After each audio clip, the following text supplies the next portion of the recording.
case. I'm Amanda Cavaness. And I'm Kevin Plus. And I'm Jason Townsend. So our to-do was the same as the previous assignments. We read the case and answered the questions. So facts of the case, we have the notes typed here, but just to go over it, Pinehurst school members were in the midst of developing some test prep activities aligned with the standards, textbooks, and assessments. They were recognized for their use of holistic educational practices, including use of literature, arts, portfolio assessment, and the recent focus on mandates. They decided to increase their academic rigor and achievement through the use of packaged instructional materials and other standardized practices. The team was concerned that these changes were narrowing the curriculum. They argued that a truly rigorous education required exposure to a variety.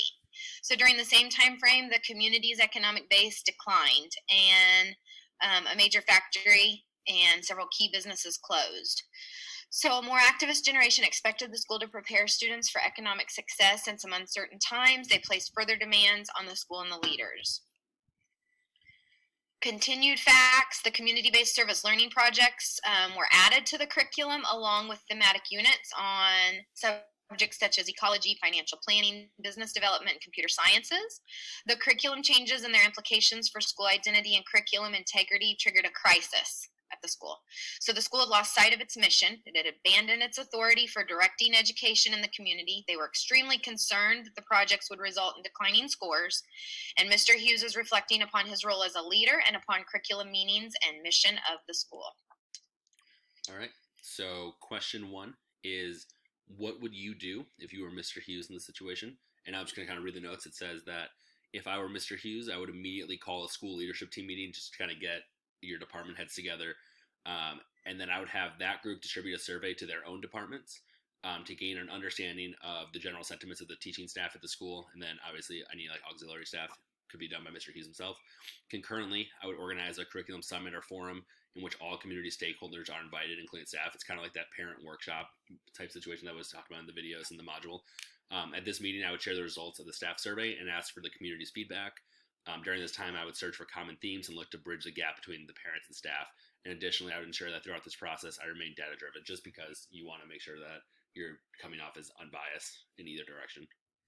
And so, really, I think that the main crux here is he has to get community feedback and share the data that he receives from his staff. So it's not like they don't otherize each other. They're not like, oh, it's all them, or, oh, the teachers want to do this, right? Because really, there's probably a lot more commonalities than differences. Exactly. The only thing I would add to what you just said is to keep it interwoven. All of that they're doing has to be connected to be successful. Yeah, and I think about the view of curriculum leadership, and the survey could do more than providing decision-making feedback. It could also give you information on how to lead. Mm-hmm. So if there are gaps in what the role of education is in a community as an isolated entity, and what parents are saying, it's not necessarily that you're like, well, parents want this and parents want this. It's also giving information back on perceptions so that you can come in, address perceptions, and lead in that direction. Sometimes surveys are not necessarily about what do people want and how do I make decisions based on that. It's where are people at and how do I lead them to a point where we have this vision of curriculum. How do I get them from where they're at to this vision of where we are? Not necessarily, well, parents want this and this and this, and we have to do all of it. Mm-hmm. I think that's the biggest thing with curriculum leadership, and I'll touch on that later. But simply sitting on a survey and saying, well, parents and staff and all this, they say they want this, so how do we make it happen? That can be very dangerous, like we talked about in the previous one. It's got to be a balance of, well, this is what the needs are, but here's what the greater good of education is meant for and what they need. And so I think that could also give that information for that. Mm-hmm. That takes us to question 2. Yep. And so whose curriculum perspectives should be the most influential in shaping school policy? The students or the parents or the community and the broader society, or the principal and the veteran teachers? And so I just kind of wrote some notes here saying that the answer to this question really isn't who matters most. Each group matters, including the students, the parents, community, the principal, and the teachers. everyone has a voice in shaping a meaningful school policy, especially in this scenario where it's actually talking about what the kids are learning. In this case, Mr. Hughes, again, would benefit from holding that curriculum forum and just being transparent with the parents and trying to find that common ground. I think this really does kind of merge to what we were just talking about, and kind of with number 6, the last problem posing case as well.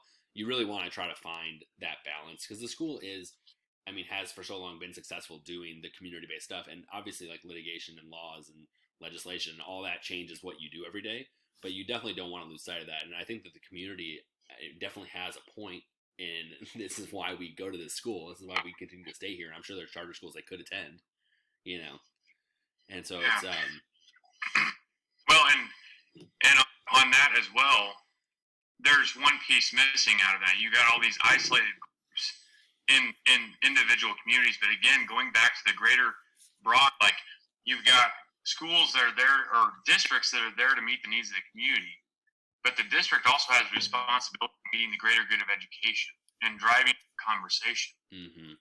So, in all of this, I think there's things that are bigger, and I'm not even talking about assessment mandates and all this other stuff, but there are things in education that are bigger than districts.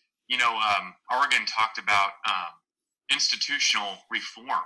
That's where the change takes place. It doesn't happen in isolated districts and isolated communities and isolated schools. I think the institutional level is one piece that's missing off of that group, because the institutional level, the education as a whole, whether it be state or federal, has a huge impact on what you do. So I think that is a piece that's missing from that question. Jason, that segues us into question 3. How can a curriculum leader balance the local community and student needs against the larger school mandates? And so our notes on this, it's a challenge to balance it. Initially, my thoughts were that mandates and requirements have to be met for the school system to be successful, and the curriculum leader to meet the performance expectations and goals. The first step is you have to know what those mandates are and what it's going to take to meet them. And then the next step is, like Kevin mentioned earlier, is to know your data. And what it's going to take to get from where you are to where you're going. So an overarching big picture item is you've got to have buy-in and strong relationships. It occurs when there's trust and willing participation.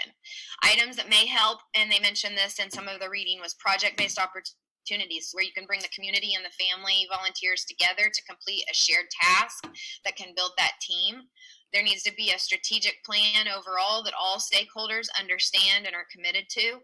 And then you have to consider professional development. Everybody who's coming in to do this job is at a different place professionally and personally. And so having the right development PD for them is a vital component for success to occur.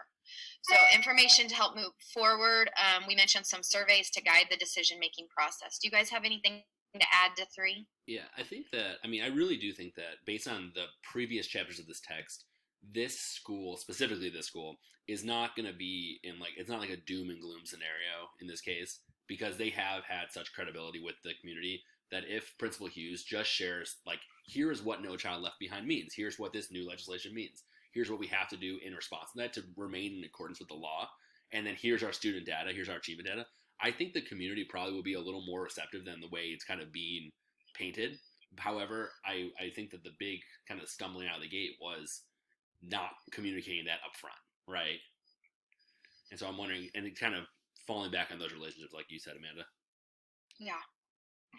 Well, and on question number 4, I've got a lot of different questions. How can curriculum developers reconcile perspectives? Should curriculum necessarily seek to reconcile the conflicts? And why or why not? And it kind of touches on what Amanda said earlier. The balance between a canned curriculum resource and learning experiences is that possible in schools? And the reason I said is it possible because I connect it back to the module that he did, and he talked a lot about it in his. I'm assuming that is him on the PowerPoint. The educational's responsibility to promote and rejecting an existing culture, and to go beyond that. But why I say that is possible when curriculum developers is because is it possible to develop resources for, when you're looking at it from a development standpoint, for a school like Blue Valley, versus a school like Casey Mo, and how much money and resources. You only have a limited number of resources, so that limits what you can do. So that's where you have to start talking about things at a local level a little bit more. But what is the role that the curriculum developers play in this versus the educators that are working day to day with students and participating in family engagement? Curriculum developers may not have as huge a role versus the educators, administrators that are working day to day and participating in family engagement. And I think one of the things that stood out again from the PowerPoint and the module is that made me question was, how is this reflected in teacher and educator prep programs? We don't necessarily, we go in and we talk, when you go through education prep programs, they're looking at standards, they're looking at how you provide instruction, student learning. They're not telling future teachers and future administrators, hey, you are going to be responsible for changing a community. And I think it connects back to Argan's class where he talked about institutional change and how schools have been charged with this idea that we can overcome inequities in education if we use education as the sole resource. And I think that's one of the biggest issues in how education is run is we are viewed as, if we're going to change a community, it's on education to do that. I think about zero reasons why up here in the Kansas City area, the school districts, and it's aimed at suicide. The school district said we cannot do this on our own. We cannot be the sole responsible party to reduce suicide rate in Johnson County among students. It's just not going to happen. So what they did was they said, we'll be an active participant, but we need to put this back on the communities. We need to put this back on something bigger than just ourselves. And I think if you're wanting to look at some of the issues that were in the text and stuff about parents not being satisfied, not being prepared, I don't think my kid's going to be ready. It's going to go bigger than just the schools. And I think the bigger question is, what is the school's role and administrators' role in starting those conversations? Or is it their sole responsibility? Or is it getting community leaders to start having those conversations and taking the lead? And the school administrator being an active participant in those discussions, but not the one that's solely responsible for the change. And I think that it would be a why not. That's kind of what I thought about on this slide right here was, I think there's things that we can do, but I don't think if you put it on the sole responsibility for us to be having these conversations with community members, it's going to change what these people want. Mm-hmm. It's kind of like in that previous class arguments, like schools are not social drivers; they're just mirrors of the society. Yeah. All right. Okay. Anything else, guys? I feel good about it. Okay.